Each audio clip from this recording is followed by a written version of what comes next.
Well, welcome to the briefing. We've got quite a full programme today, so we might take things at a reasonable pace. We're going to have some updates, some things that have changed and moved on since the last briefing. We're going to try and have a bit of a kind of intelligence update on COVID-19, in particular in relation to social care. We're going to look at a revised timeline. We looked at that last time in terms of kind of future planning and also some thinking about the vaccination programme. We're going to do the local authority financial stress test, which looks at the kind of position of various local authorities, and also we're going to look a bit at the outcomes of the spending review. But we want to begin with a bit of an update. It's just 4 months since our last briefing, and quite a lot has happened in that space of time.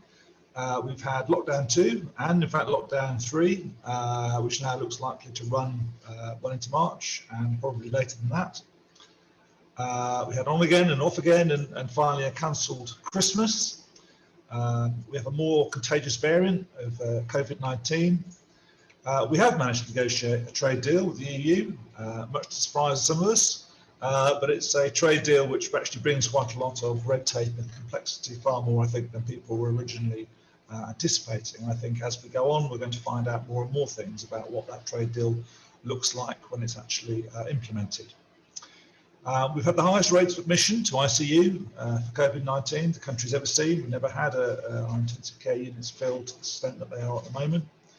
And of course, we've had past that very grim milestone of 100,000 deaths, which if you stop and think back to March is a staggering change in the way things are. And we also have excess deaths at a rate not seen since World War II, which is probably ultimately a more accurate measure of the kind of impact of the pandemic. If we look back, and we saw this a few briefings ago, we looked at this, that was the average rate of deaths for England over the last 5 years. And then these were the deaths that occurred in England in 2020. And you can see there are some points at which the death rate in 2020 was actually below the average for the previous 5 years. But critically, there were those 2 waves of infection, which resulted in very high death rates above what would be expected. And I think it's the King's Fund who have estimated now that the excess deaths for 2020 will stand at about 71,000 people, which if you think back to Patrick Vance, the Secretary, the Chief Scientific Advisor, who was then asked right back at the beginning of the year about what he thought the impact of the pandemic might be, and he suggested that the country would do well if it had excess deaths of around 20,000 people. You realise how catastrophically wrong things have gone in this country in terms of what was anticipated and planned for. And of course, we've also commenced the largest vaccination programme this country's probably ever seen, with intention of completing around September, but we're going to have a look at that. Lucy's going to have a look at that a bit later on in the briefing, and we'll see what the kind of numbers actually look like they may be indicating. Other things have happened. The national living wage rate was finally announced, £8.91. That's a 2.2% increase. It was also extended to cover 23 and 24-year-olds. Brian Sanderson made the sort of statement that you have to anticipate. Recommending minimum wage rates in the midst of an economic crisis coupled with the pandemic is a formidable task, never a truer word. The difficulty of looking forward even to next April is daunting. There are strong arguments concerning both low-paid workers, men performing critically important tasks, and the very real solvency risks which small businesses are currently exposed. In these unprecedented conditions, stability and competence are prime requirements. He then goes on to justify why they would then increase it by a very modest rate.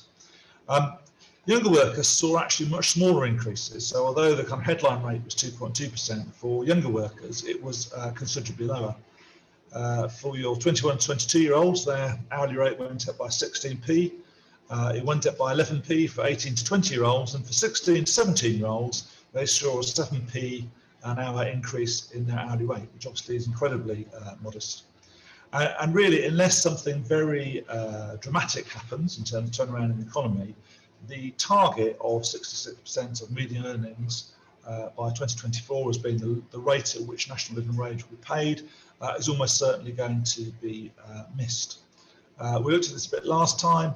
What the original path of the annual uplift was going to be around 5% year on year, and that's what it would have required to get to 2024 and be around that kind of 6% mark. I suppose there's a possibility of a revised path, which is kind of getting back on track. But as that would require more substantial uplifts in 2022 to 2024, probably around 6% or even higher, I think that's fairly unlikely. And I think what you're left with is probably something which is I feel like a high unemployment path, which continues to have uplifts, but probably around the kind of uplift rate we've had now, maybe a little bit more, maybe a little bit less, depending on how things are going, but probably missing the kind of target in terms of rates by about £1 an hour. So we'll actually come up short by around about £1 an hour, I think, by about 2024. Wanted to talk about the pandemic and trying to do that in a way which is perhaps different from how we've done before. I think one of the things that we've become very conscious of is whether something as big and as complicated and as all-encompassing as a pandemic, that your view of it can end up being quite partial because it's based on your experience, the people you talk to, and obviously you only talk to certain people, you only see certain things. And so what we've tried to do is to try to sort of broaden our horizons. So did a couple of things. We're doing some work at the moment with some different local authorities, which has involved us interviewing quite a lot of providers of residential care homes. Many of those are private providers, many of them are quite small private providers of care homes, and many of them are care homes for older people. But we've also done some short interviews with people in the care providers lines, so people like ARC and Bodge and Care England and Shared Lives and ARCO, to try and get, if you like, a more rounded view of what's happening and try and pull out what we think are some of the sorts of key messages. We tried to ask a couple of things, really. We asked people about the benefit of hindsight. We asked people about what had changed since the beginning of March. And we also asked people to try and identify things that positives that have come out of their experience. And I'll move on to the positive things more towards the end. There were probably three main themes that have emerged in terms of the impact of the pandemic on social care. None of them are altogether surprising, but I think they're probably the things that will have most impact going forward. The first is about the reshaping of the older person's care sector, and we're going to talk more about that in a moment. The second relates to kind of workforce pressures. And the last is this idea about transition back to CQC regulation of services and the possible consequences of that for the sector. In terms of the reshaping of older person's care sector, this appears to be probably the area where the biggest impact is likely to occur and the thing that is likely to be changed most fundamentally in terms of service delivery by the pandemic. And there are two main shifts that are occurring. The first is a long-term moving towards permanent reduction in the taking of places in residential care for older people. And there are different drivers to that. Obviously, there's the driver about people themselves and their families reluctant to take up places in residential care homes because they don't think they're safe or that they worry that they're going to be cut off for long periods of time. I think that the impact of the death rate amongst much older people means that there is actually a probable overall reduction in the number of potential future customers. So not only have care homes actually lost their residents, but there isn't a ready supply necessarily of new residents to take up some of those vacancies. And I think it's also that it's exposed some of the kind of less modern homes in terms of poorer building quality, poorer staff development, less flexibility. They seem to be the homes that are struggling hardest to attract people and actually to win the confidence of local authorities, who are some of the people who are still actually making placements into these sorts of services. The second is a kind of migration to sustainable alternatives to residential care. So what we're seeing is retirement communities, extra care sheltered housing, shared lives. We're all seeing rising demand amongst older people for those sorts of services. Money that might once have been invested in residential care appears to be moving towards these alternatives, so there's actually money being attracted towards them in terms of new developments. But this is creating challenges around the care component of these alternative offers and really pulls out two main questions. Firstly, whether or not these alternatives can actually deliver the care that's going to be needed, both at an affordable price and at a kind of level which avoids people having to move on to somewhere new from where they're actually living now. In other words, whereas residential care, if you like, was the kind of end of the line, I think that the concern is that some of the alternatives to residential care can't actually cope as people's care needs increase.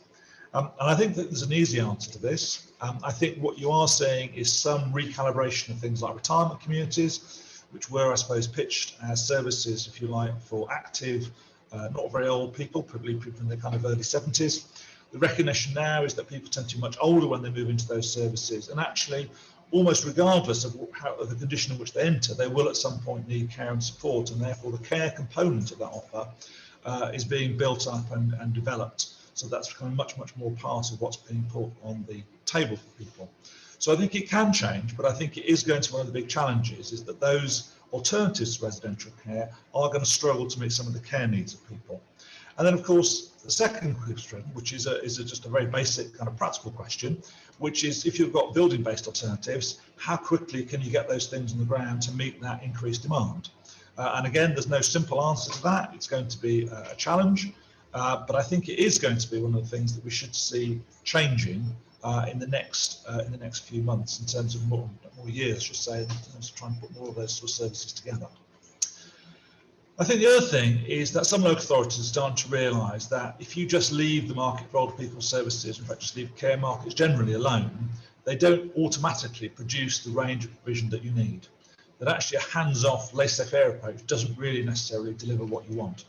And therefore some kind of intervention is going to be key. And traditionally local authorities often shied away from very much intervention in the markets, but that's starting to sort of change a bit now.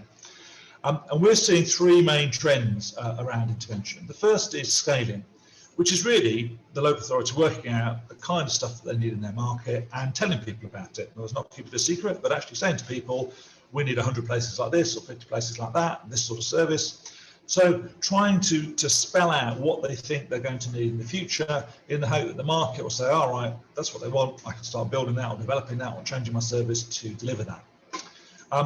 A bit further along that track is a kind of prescribing approach, which isn't just about numbers, but is also about expectations in terms of kind of quality and capability and adaptability of the sector.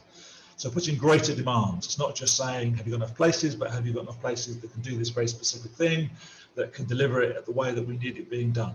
That kind of prescribing approach, you need to also done more work as a local authority in order to do that, but that's actually quite attractive to quite a lot of the local authorities. And then the last level of intervention, which is probably the highest level, is this idea about investment, which is actually about local authorities putting their own money into the care market in order to accelerate its reshaping. Often that's investment in buildings, but it could also be invested in training and development. In other words, changing the capability of some of the services that already exist to deliver the sorts of services that they would like to see in the future. And I think we're going to hear quite a lot more about some of this as we go forward. Workforce pressures was one of the other areas that seemed to be common across the piece, although there are different sorts of experiences. I think it's probably true to say that there is a growing concern about the pressure on workforce within the pandemic, and that where people started off and where they are now is very different. I think that the presence of a third full lockdown with school closures obviously places enormous strain amongst people with families. Even if people are going to school some of the time, they're not going to school necessarily all the time. And most of the concern seems to centre really around people's mental health, but also the kind of physical health consequences of those things as well, being under that sustained pressure, the anxiety of not knowing what's happening, not knowing what's going to happen next. And many providers are starting to report this idea of kind of worn out staff running on empty. You've heard it in relation to health service, but we're also hearing it in relation to social care. And some are starting to see sickness occur, which is not actually specifically COVID related, but is probably a consequence of the pandemic. And there is a concern, because it's difficult to stage at this point, but it's difficult to say that at some point we think there's going to be a greater impact on the sector, probably post-vaccination, when people feel they've got things across the line, and actually sometimes that's the point at which people's health really does begin to suffer, when they can kind of relax in a sense. So there is a real concern that there's going to be quite a challenge within the sector, difficult to gauge, but we will see the scale of that at some point. I think the other area which has come out is a bit more difficult to really explain, but it's really about this whole issue about the relationship between support staff and the people supporting. And this probably relates more to people with disabilities, but it could relate to other people as well. And it's really about this thing about being locked down, about people's movements being restricted, about having reduced access to going outside of their homes, and that putting pressure on the relationship between staff and the people they support, and sometimes that manifesting itself in more challenging behaviour. I think the staff sometimes feeling more isolated, that can make a difficult situation worse. And some organisations have looked at trying to offer additional support to staff, particularly around the management of challenging behaviour, be that kind of helplines or actually other sorts of ways of trying to support staff so that they can work with the people that they support in a way which is positive and works well for everybody.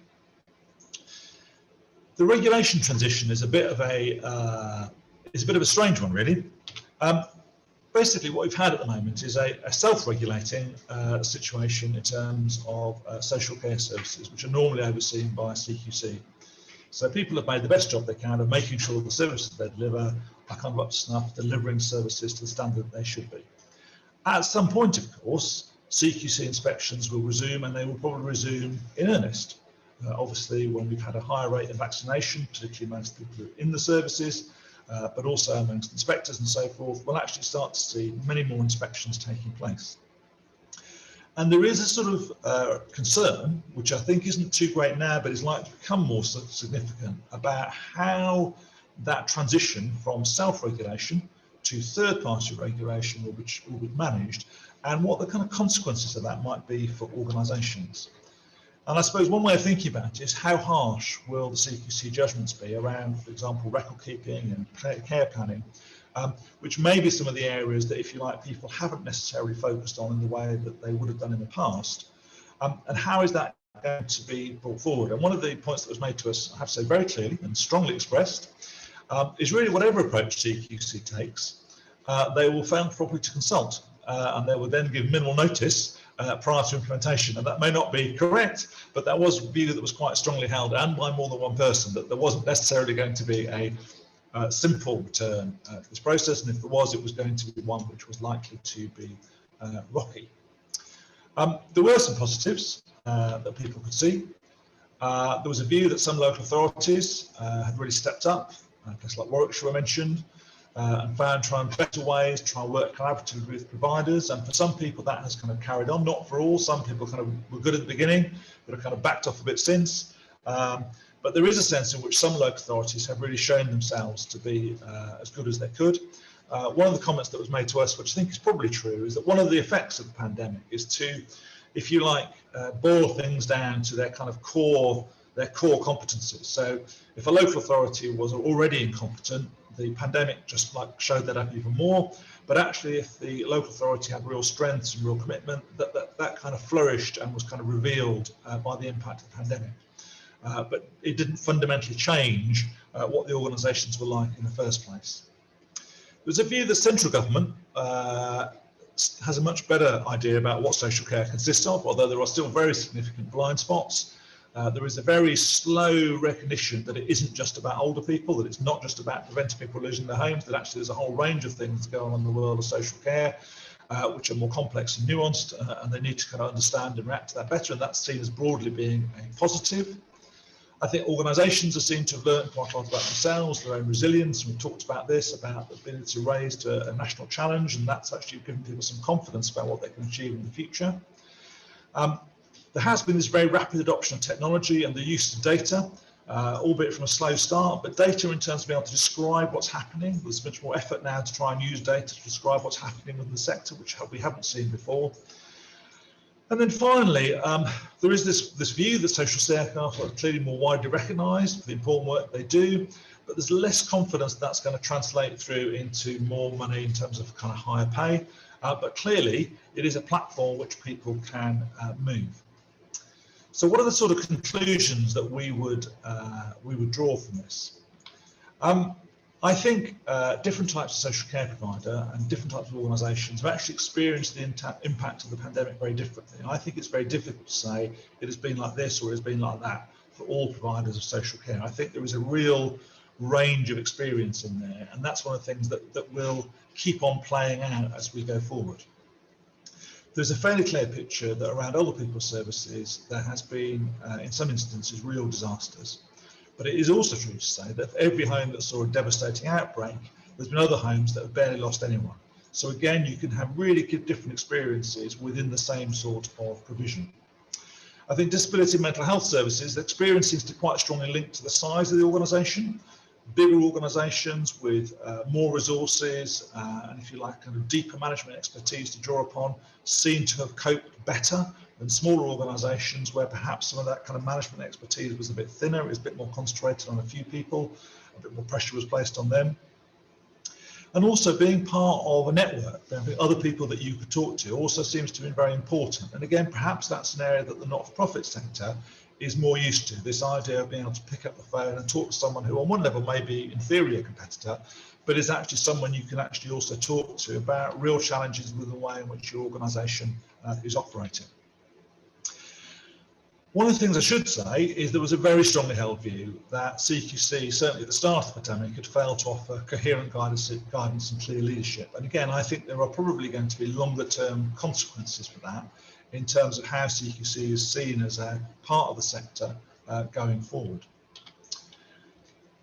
It will be, I think, years, and I do mean literally years, before we have a full and proper understanding of how the impact of the pandemic was on this sector.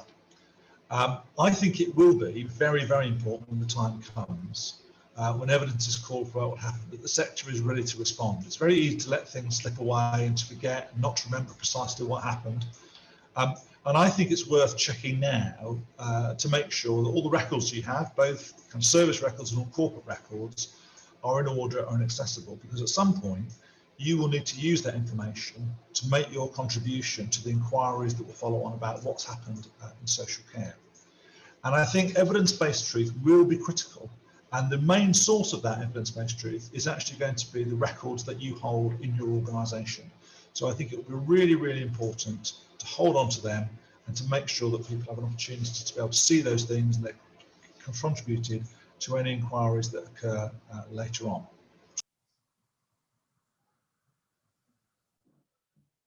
So this is a little very quick recap really of something that we looked at in some detail back in November. Back there, as you may recall, we were trying to do a little bit of forward planning, thinking about how long all this contingency planning might need to last. And this is really a January update. So what's happened in those few months?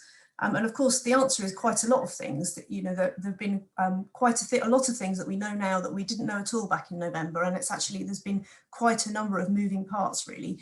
So we just wanted to spend a few minutes just having a quick look at what that might mean in terms of longer term planning. If you recall, back in November, we were talking about these three key factors that could bring us out of this crisis. We thought that one of the really useful tools would be a clearer understanding of immunity and repeat infections. And I think it's fair to say that whilst, you know, more is known, the clarity around that remains lacking. It's not really clear the story there and the extent to which we can rely on that as a route out of the pandemic. Similarly, we thought that a reliable test, trace and isolate operation would be a useful tool to help us manage our way out of the crisis. And, you know, still we're not made significant progress against that, although of course there have been developments. However, when it comes to a vaccine, we knew back in November that this was looking promising, and of course now it's looking really, really promising, and actually quite incredible to think about the change that's happened since we last spoke about this. So something exciting to focus on. Here is my timeline that I showed you back in November, and I was being very cautious about how slowly this vaccine would be rolled out and what a long time it would all take, and we shouldn't get too excited. And of course I'm entirely wrong in that, so that gets a big red line through it. You know, it is a more positive story. So I've just been having a look at some of the details. Here's the target for the 15th of February. These are the groups of individuals that the government would like to have vaccinated, let's say first dose, by the 15th of February. And there's a good group of people in there. It includes health and social care staff and the majority of people who are likely to be, you know, extremely at risk. And when we top that up, it comes to 14.6 million people by the 15th of February. So I've been doing some simple maths. I think it's too much exposure to homeschooling has taken me down this path. And a few days ago, I did a little bit of calculations. On the 23rd of January, we had 6 million odd doses delivered at that point. And Matt Hancock informs us that they're delivering 250 doses every minute. which, the calculation unfolds there. That's 360,000 per day. And there were 22 days to the 15th of February. That's another nearly 8 million doses to deliver. So on that trajectory, are we going to make it? Are we going to deliver that 14.6 million? Well, the answer seems to be there's a really good chance, actually, not far off. We're coming very close. I think it's worth just reflecting on quite how challenging that still is. It feels very exciting that that's not far away and it looks like we might do it, but there is quite a challenging task ahead. The blue lines here on this graph show the everyday vaccinations, the vaccinations that have been delivered each day, or the doses that have been delivered each day, up to, where are we, up to the 26th of January in blue shows the actual. And then we've projected forward how many doses need to be delivered in each of the remaining days to the 15th of February, and you can see those there in orange.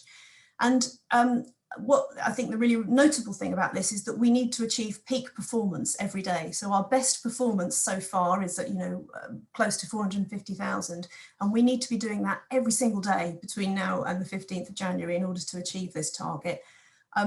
There's no reason why we can't. Everybody seems very focused on it, but we have to accept that that's quite it's quite a challenge. There could well be supply chain issues. There could well be staffing issues. We seem to have managed through a snowfall, but what if there's another big one? There's a few things that could trip us off, but let's hope it works.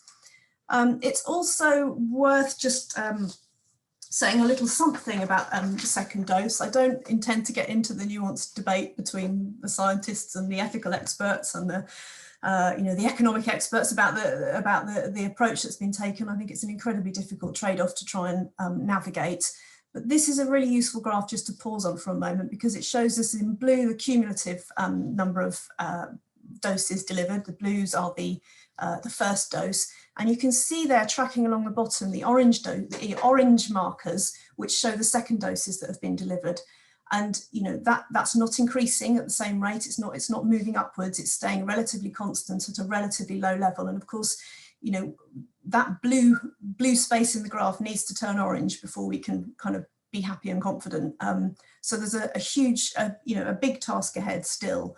And I think whilst it feels really exciting that we're kind of galloping towards this 15th of February deadline, and it seems to be going well, and everybody's putting such a massive effort in to get over that line, I think, like so much in this pandemic, we have to kind of remember that really achieving that on the 15th of February will be the end of the first really or the latest difficult battle. We are going to have to carry on at this level of intensity before we can really relax. Anyway, nevertheless, it's still incredible progress and not the sort of thing I expected to be talking about when we discussed this back in November. So here's a new timeline that takes all of this into account. It suggests that, in January and February, and certainly into March and April, the most vulnerable and key groups are going to be vaccinated, and probably with their second doses into the springtime. So, there is real reason to be confident. We think into kind of May, June, July, that mass vaccination program will really get underway. The second doses will start to come in. The warmer weather will reduce the risk, and we can really start to kind of lift off our concerns a little bit over the spring and summer months. But as we turn towards the autumn, there is a note of caution, really. It's still really not known the extent to whether we'll need a repeat vaccination programme, and if we do, that could be another major undertaking, of course. And by this point in the year, of course, the weather starts to be against us again, and we're then looking into more problematic transmission rates. So I think it's, in terms of social care planning and planning for the sort of work that you're doing, I hope this provides a sort of useful time frame. I think what we can be saying fairly confidently is that over the spring and summer, some of the most extreme kind of social distancing and infection control measures that you're having to put in place can, legitimately be loosened and taken away. But I think the really important thing to remember is not to kind of take them away and give up on them. I think those systems and approaches need to be very much waiting in the wings, ready to step back in again in the autumn time. It would be it would be problematic to kind of put those things away and not have them available again. And I think there's a number of reasons to think about that. Some of the reasons that I've already described, but you may well also be familiar with this chart that the Economist has put together, which I think is a really useful and kind of sobering reminder of the scale of the challenge ahead. Of course, it shows here the country, or the speed of vaccine rollouts internationally, and that some countries here, large portions of the world are very likely to be well into 2023 before we can be confident about vaccine rates in those countries. And of course that has a big impact on us. We can't really take our foot off the pedal until those sorts of levels of confidence are in place. So I think that was really all I wanted to share with you. Last time when we talked about this, I projected forward into 2022 as well in terms of months and what the sorts of things that may or may not be anticipated. This time I have decided not to do that because essentially forward planning at the moment beyond really a few weeks or months seems a really problematic thing to do. So I'm not going to fall into that trap this time and be proven wrong again in the future. But I think for now, those are the sort of comments I wanted to share with you. If there are any questions or comments from the chat, that would be interesting to hear. But otherwise, I will hand on to, I think, Josh, who's going to talk about some local authority financing issues. Yeah, I think we're handing on to Josh. I don't think we've got any questions on that. Thanks, Lucy.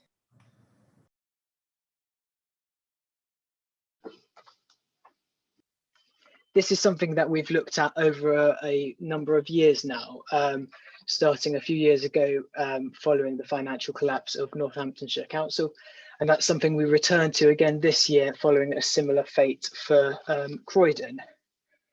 What we've been doing over the last few years is been looking really at 5 key metrics, and those have been the adult social care expenditure versus the adult social care budgets, the children's services expenditure versus children's services budgets, and the level of local authority reserves. And what we do is we hypothesize that if you're overspending in those budgets and you haven't got much reserves to cover that expenditure, you might be a local authority who's in some financial difficulty. And we've been looking at who those people are.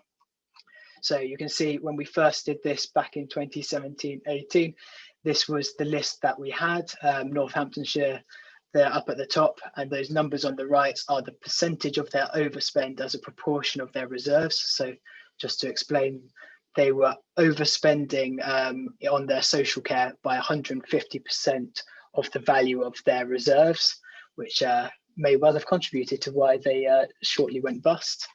And then here's this list, this year's list, which we'll talk about in more detail over the coming slides. And you can see there Croydon up at the top of the list this year. So what we're planning to do today is we're going to provide you with the latest update of the 2018-19 and 19-20 data. We're going to look at a national perspective about how people are doing in terms of managing their social care budgets and explore a few regional trends. And then we're going to try and take a step back and look to see if there's some 5-year perspectives over the local authorities, try and get a sense of who might be doing well and doing well consistently, who might be struggling, and who are those local authorities who are in the middle. So that's the plan for today. I'm going to start us with children's services, and obviously we don't talk as much about children's services in these briefings, but I think it's a useful place to begin because I think it is illustrative of some of the challenges that local authorities are facing financially.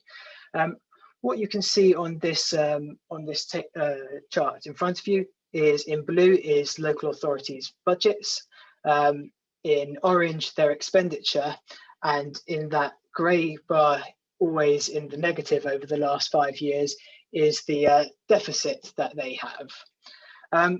Looking at how things have progressed in the last 12 months, what we can see is that it's quite a consistent picture in children's services, in that there is a sizable deficit and a sizable proportion of local authorities are in deficit on their children's services budgets.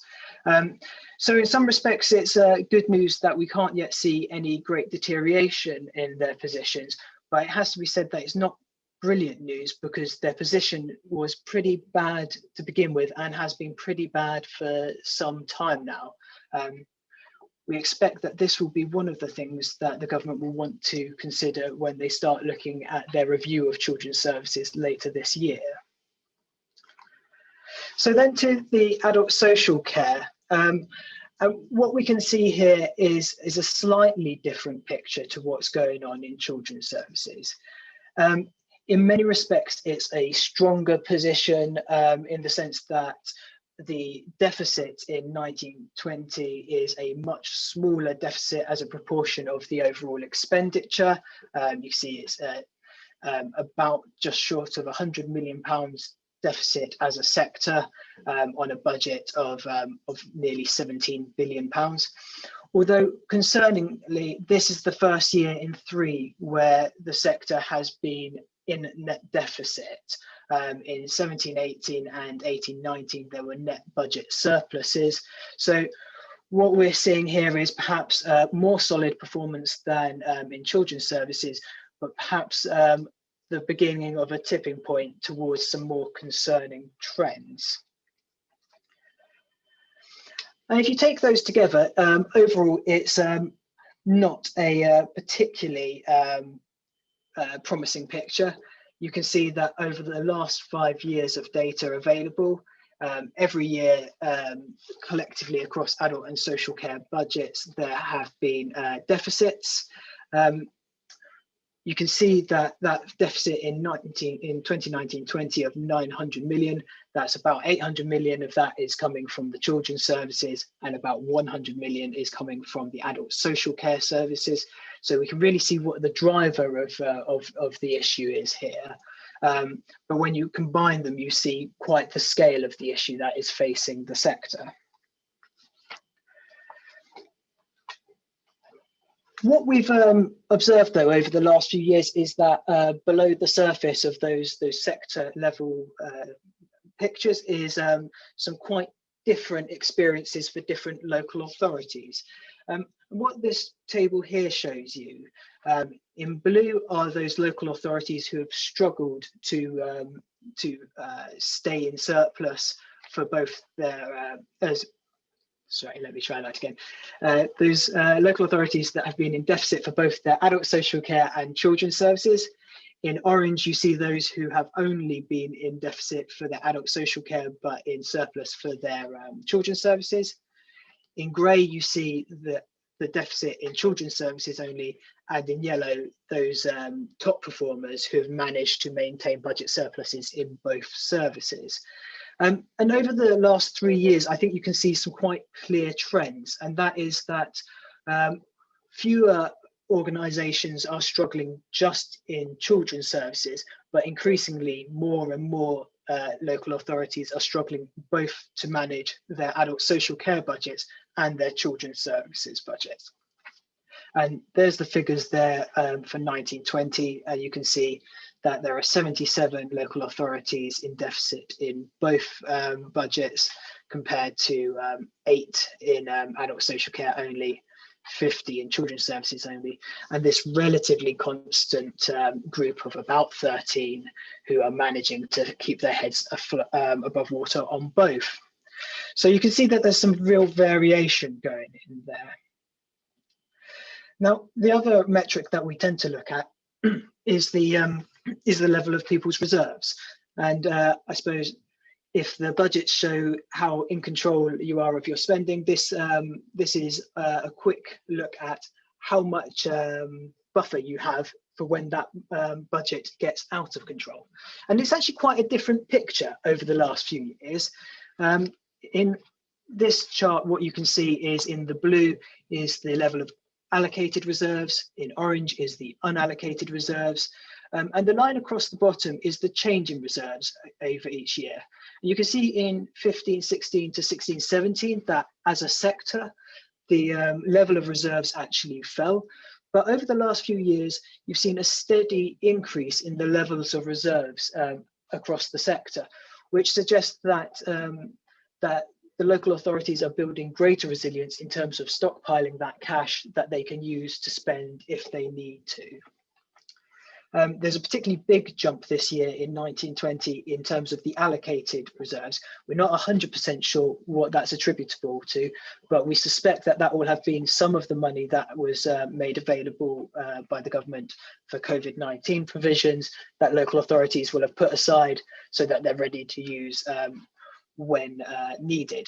So we do anticipate that perhaps this trend may be slightly tempered next year when some of that budget has had to be, some of that reserve might have had to be used on COVID-19 responses. And there's the figures for you. So you can see in 1920, there was a growth of nearly £2 billion in the level of reserves that the local authorities have been holding. So again, there has been some variation in the experience of different organisations below those national figures.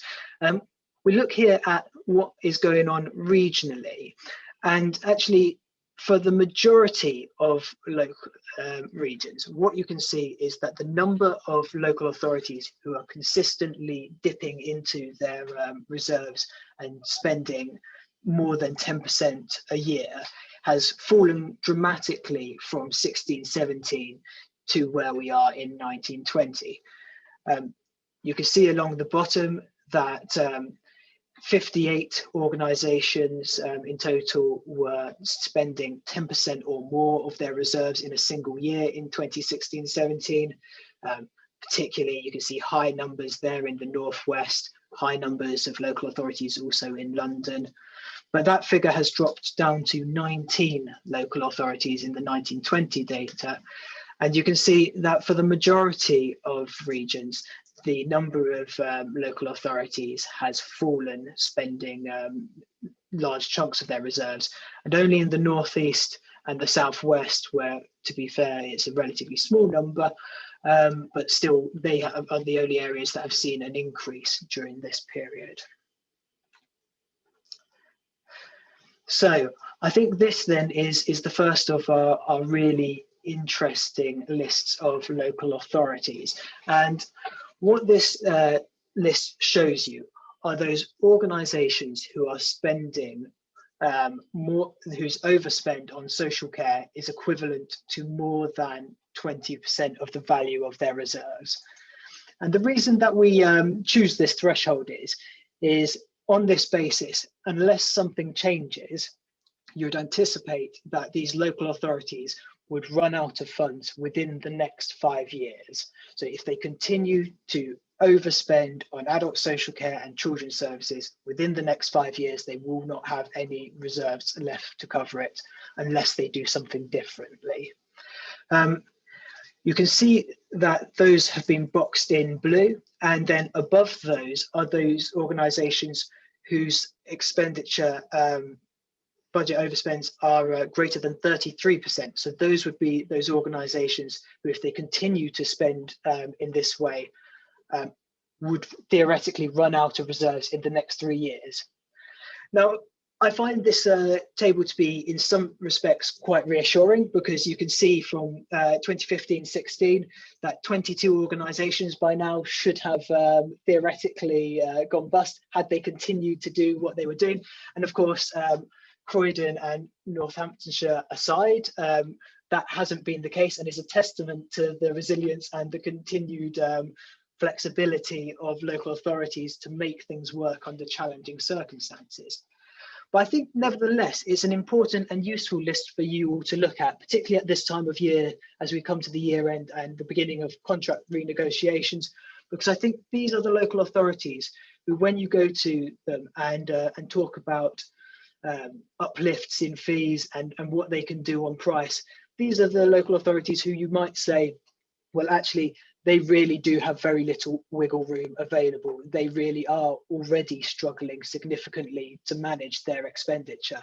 So I think it's a really useful list, just as a reference point, to see which of your clients might actually have more flexibility and which might be really financially struggling.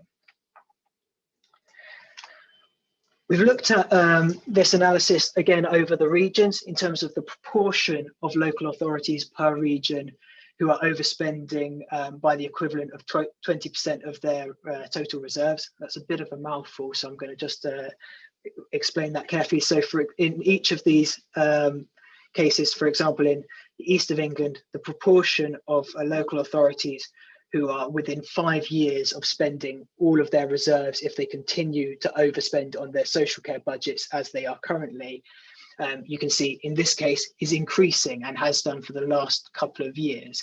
You can see a similar trend in Yorkshire and Humber and the North East, where there has been an increase over the last few years of the proportion of local authorities who are overspending in their region. However, there is also then this mixed experience where, although the Southwest has quite a high proportion who are overspending, that number appears to be coming down. Similarly in London and the West Midlands and the South East, where it's a relatively stable picture elsewhere in the East Midlands and North West. So you can see that graph again, and as I say, there's different experiences in different areas, and then you can see that list that we produced previously with the regions alongside, and just to sort of give you a flavour of what that list includes, there's four local authorities from London, 4 from the East Midlands, 4 from Yorkshire and Humber, 2 from the North East, 2 from the Southwest, 2 from the Northwest, and then just 1 from the South East and 1 from the West Midlands. So you can see that there's sort of some different things going on there in different regions of the country. So that's the 1920 picture. But I suppose what we're really most concerned about is also the local authorities who have continued to struggle over a longer period of time. And the way we've done this is to do a 5-year view of the local authorities' performance. And taking those 3 metrics that we've already considered, the social care deficits, the changes in reserves, and the proportions of overspends as a ratio to reserves, what we've done is we've allocated each local authority a score between 0 and 2 for each of the last 5 years for each of those metrics. So you get a score of up to 6 per year. And what we've done then is we've added those all together over the last 5 years to give each local authority a score out of 30. That all feels quite complicated, but in reality, it's relatively simple. And this line across the bottom shows that out of 30, if you're scoring between 0 and 4 or 5 to 9, we'd consider your financial stability strong or good. Between 10 and 14 and 15 and 19, you've got mixed positive to mixed negative. And then we've got those local authorities who have consistently scored poorly over the last few years, anything from 20 all the way up to 30. The aim of this is to provide a sort of at-a-glance assessment of where these local authorities are financially, which are a bit up and down and which are consistently strong. We've produced a tool. It looks a bit like this, and I should say that this is available to people if they would like it. I'll put my email address in the chat bar afterwards, so if people are interested in getting hold of some of this data, please feel free to contact me afterwards, and we'd be really happy to discuss it with you. Bath and the North East here is an example of a local authority that is coming into the poor category. We're not picking on them, they were just high in alphabetically on the list of local authorities. So taking that 5-year view then, what we've seen in 2018-19 versus 2019-20 is a reduction in the number of strong and good performing local authorities, a slight increase in the number of sort of a very consistent number of sort of mixed positive and mixed negative performance, and then an increase overall in the number of poor and very poor performance. And particularly what we're concerned about is there seems to be a bit of a clustering of local authorities towards the bottom end of the scale. Now nearly 2/3 of local authorities are rated from mixed negative, poor or very poor, which suggests that there may be something of a consistent and persistent issue of economic poor performance in those local authorities and limited stability. So this is how the local authorities look if we put them all against those scores. As you can't all shout out, I won't make you guess who comes where. But I'll run through a few highlights. Up at the top here, we've got Leicestershire County Council out there very much on their own increasingly in terms of good performance, sneaking in at a score of 4. This next group of good performers, of strong performers, including local authorities such as Warwickshire, Lewisham, Lincolnshire, Manchester, a number from the Northwest, a number from the Midlands. Slap bang in the middle are a number of larger county councils and unitary authorities there. And then the list of local authorities who I suppose you might want to be most concerned about if they represent a high proportion of your client list. We have then this group here, Thurrock, Greenwich, Hammersmith and Fulham, Ealing, and so on, who have been consistently, against our metrics at least, performing quite poorly. And I think it's interesting, there's quite a number of London local authorities there. I think there's some high degrees of need in a lot of these local authorities. So I don't think that necessarily what we're saying here, that this is all about a question of competence. I think there is certainly a question of which local authorities are facing greatest challenges to actually manage those budgets. But at any rate, I think these are those local authorities who I would be keeping an eye on if they're people who you work with regularly. Helpfully, there's a bit of a map. You can see these local authorities, they're sort of mixed, they're a bit all over the country. There's quite a density of them in London who are performing poorly, a few up in the Northwest and Midlands, less so in the Northeast, although some of the metropolitan areas struggling more than their rural counterparts, I think it's fair to say, in the Yorkshire and Humber region. So finally, some conclusions. I think what we take away from these figures is actually compared to 2016-17, which I think were the worst set of figures we've seen, this isn't the worst position, but it's still not a particularly good position for the local government generally. We can see that that budget deficit for social care has grown, and that children's services is proving a consistent challenge for people to resolve. We also see that there's potentially a growing cause of concern in the east of England, Yorkshire and Humber and North East, where more local authorities appear to be dipping into their reserves.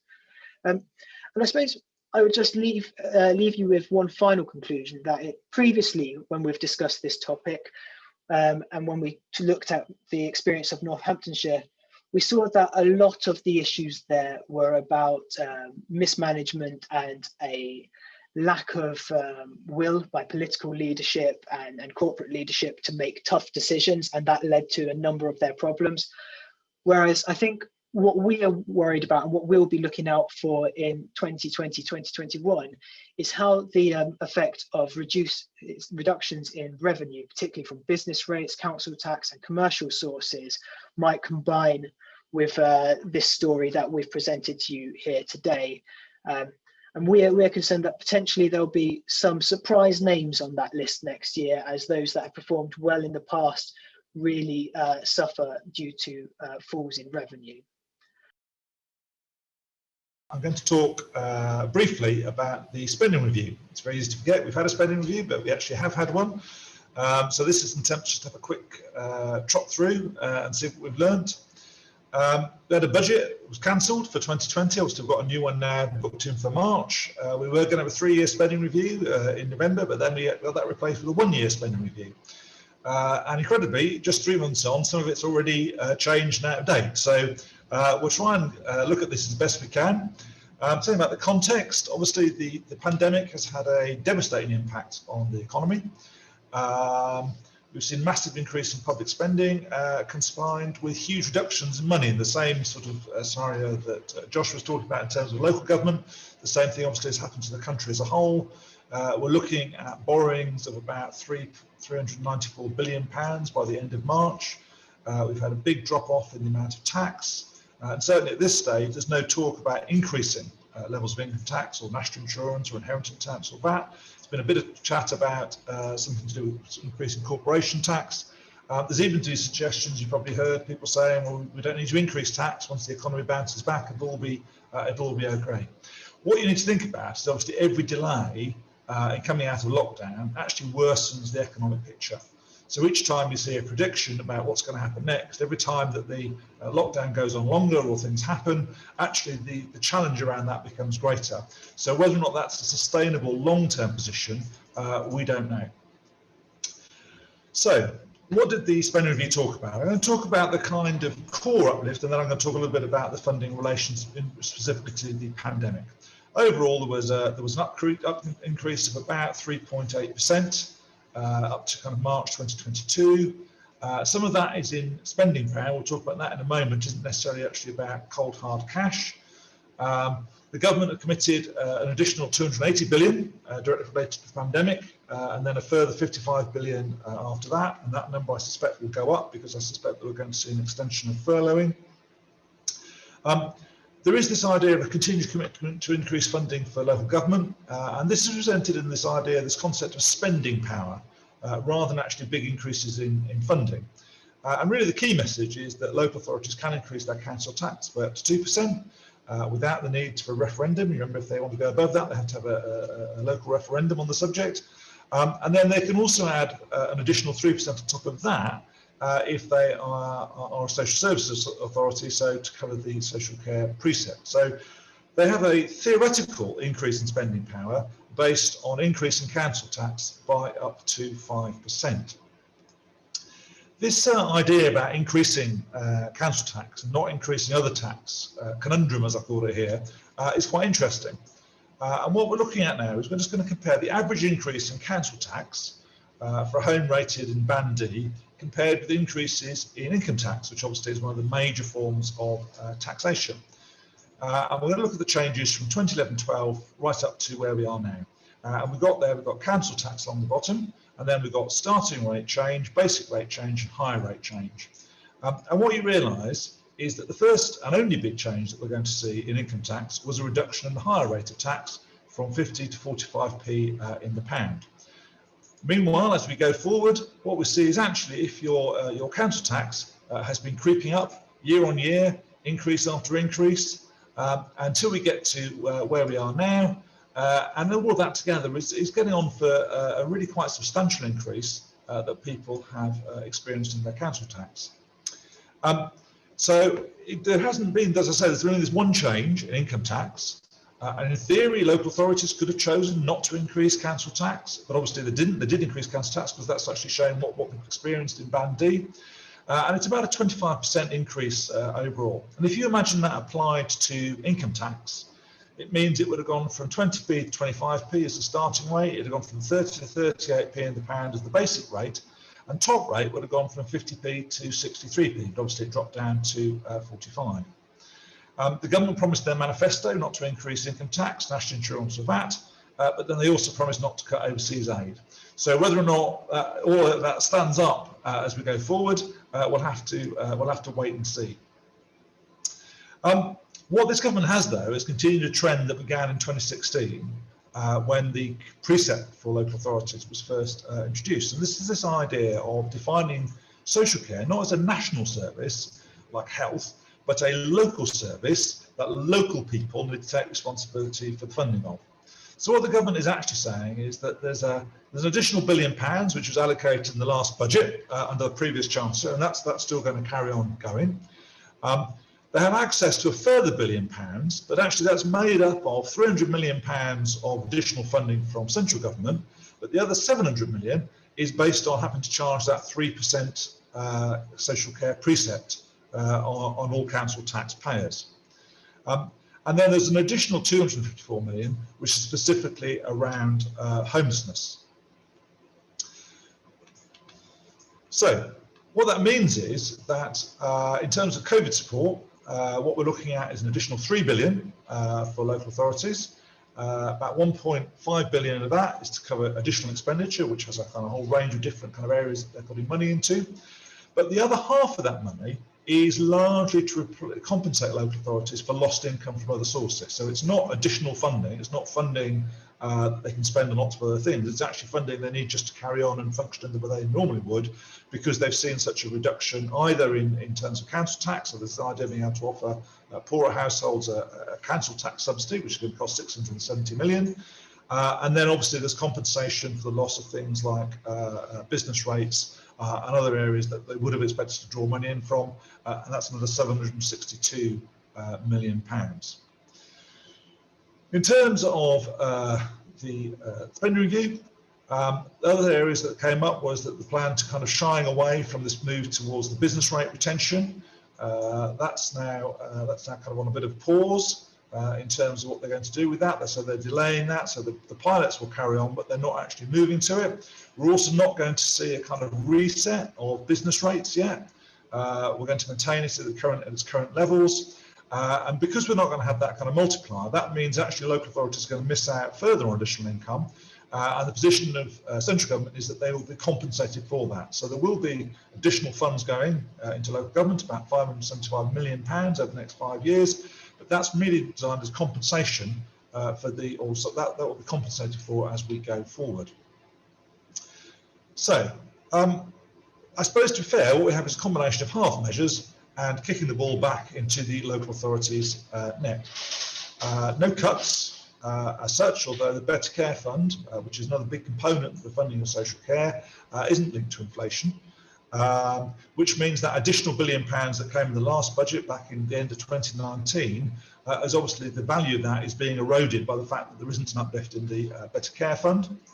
As we've said, the actual additional funding from central government is £300 million, which is an average of about 2 million per local authority. And in practice, obviously, if you were to distribute that in a more kind of even way, what that really means is some of your smaller unitary authorities are probably looking at an uplift of less than £1 million in funding from central government. So although there's a lot of noise around this increase in spending power, in terms of actual hard cash, it isn't such a significant uplift. Obviously, local authorities can put in their additional 3% in terms of the social care precept. But I think you'd be quite a brave local authority to up your council tax by 5%, or even just by the 3% of the precept, in the context of the sort of stuttering economy that we're facing. And it's also true to say that almost certainly some of that 1.5 billion of additional cost will end up in social care. It will go into services to some degree, but quite a lot of that, I suspect, will go into propping up services and preventing their collapse rather than any kind of additionality. So what does all this mean for social care? I think for social care, the local authorities that you do business with is going to have the major impact on what you can expect in terms of your own kind of financial fortunes. And if you think about the stuff that Josh was talking about, what you realise is that the local authorities have ended up in very, very different places in terms of the resources that they have.